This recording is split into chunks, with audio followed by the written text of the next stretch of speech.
What's going on, guys? Welcome back to the channel. We are headed to the shop right now to start taking apart the Gas 450.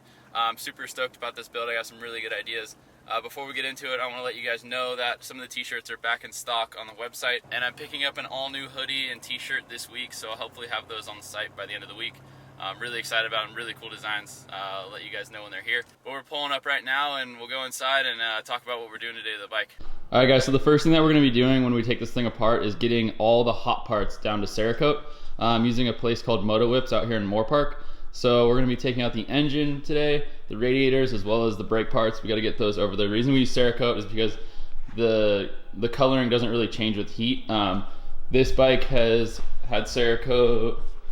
It's kind of dark in here, but this bike has had the Cerakoted engine for, I don't even remember how long it's been. It's been quite a few months now, and it hasn't faded at all. Still looks great. But yeah, that's kind of I would say definitely the most hands-on process, just because the engine has to be stripped down entirely and then kind of semi-reassembled in order for the coating to go on, and then taken apart again and reassembled completely. So I want to start that now because that's definitely going to take the most time. Get it done ahead of any of the other colorings, like the frame and the swing arm and all the other little parts that I'm going to be coloring. But yeah, I'm going to get this thing set up on a tripod, and then I think we're going to start with taking off the radiators first, because those kind of need to be drained obviously through the engine, and then probably engine comes out and then the brake parts. So yeah, we'll get this thing set up on a time lapse and then we'll go from there.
Alright, there we go. Radiators are all off.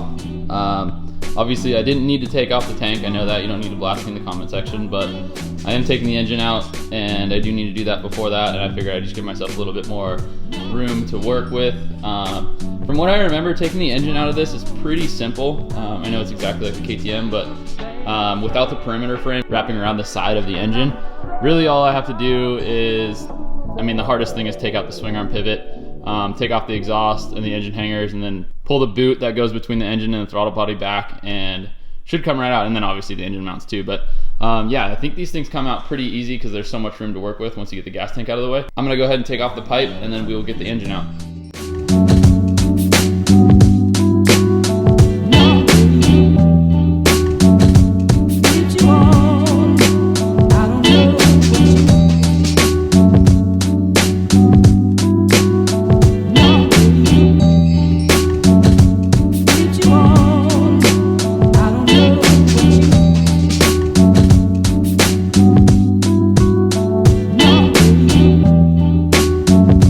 So we got the engine mounts all disconnected and the bolts pulled out. The one thing I'm kind of worried about before I take the swing arm pivot out is the throttle body getting in the way. We'll try and take it out without it and see how that goes. But yeah, the last thing to do is just take the swing arm pivot out.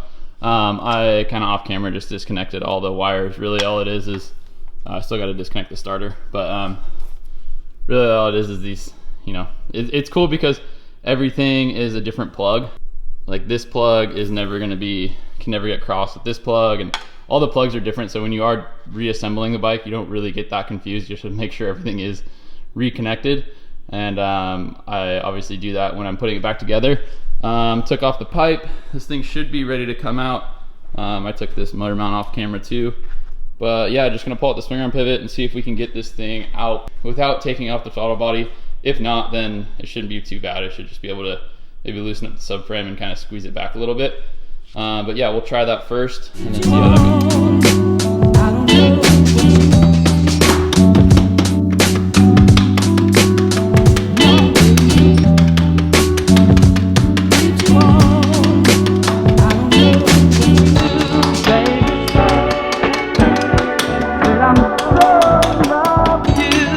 Alright, so off camera, I just tried to kind of wiggle it a little bit, and throttle body's definitely holding up. So what I'm going to do is take out the top 2 subframe bolts, loosen up the back one, and then just kind of tilt it back and see if we can get enough room to pull that throttle body away far enough from the engine. And then this thing should be ready to come out. Alright, so that escalated quickly. I, off camera, tried to kind of wiggle the engine enough to see if I could get it out. And then I was going to pick up the camera and, or start the camera and go from there, but there just wasn't enough room. This thing couldn't get far enough back in order to get enough room to pull it out. So went ahead and took off the throttle body. Wasn't that bad. There's only like 3 plugs, and then obviously disconnected from the air boot. But yeah, oh, also another thing I had to do, because I totally forgot, was disconnect the clutch. So just disconnected it from the perch, which I was kind of worried that oil would come out, but if you disconnect the silver part, nothing comes out. So stoked on that. But now I think it's finally time to pull this thing out. So I'm gonna pull the tripod back out and yeah, see how easy it comes out. Watch me struggle.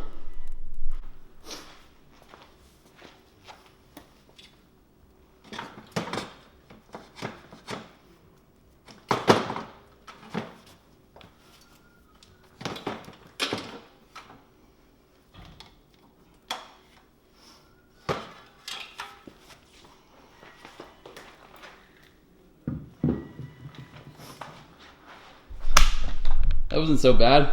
Came out nice and easy. All we had to do was take off way more than we wanted to. But bikes, I mean, pretty much just assembled.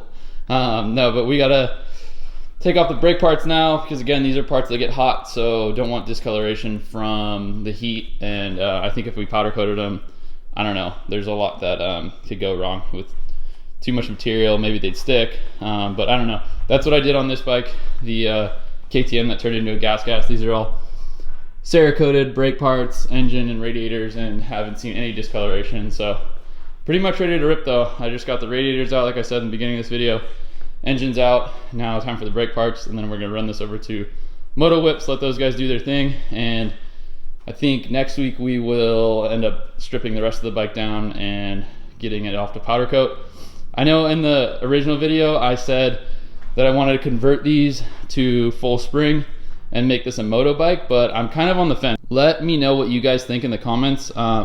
Since this isn't as good of a suspension setup as the KYB that I have on the other gas, I'm almost thinking that this would be better as a hills bike and a ramp bike, just to kind of have fun on, because the suspension doesn't really need to be that high performance for it.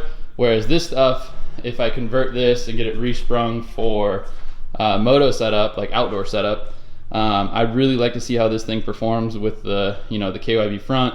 This is actually Honda parts, like Honda forks, Honda rear shock, all converted by technical touch to fit a KTM, gas, or Husky. Any of those Euro brands, you can now run Japanese suspension on it. But yeah, I think this would be a great bike as a track bike, and maybe this would be a better hills bike since the suspension's not going to be as good. But I don't know, I'm up in the air about it. Let me know what you guys think. And I always love your guys' input, but we're gonna go ahead and take these brakes off now.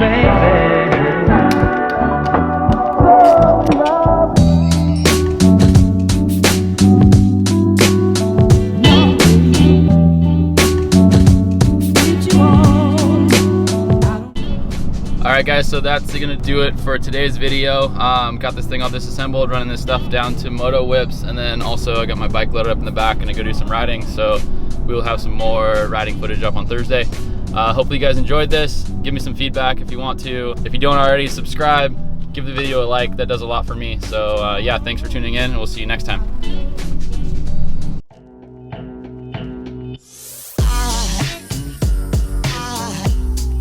Aside from my soul,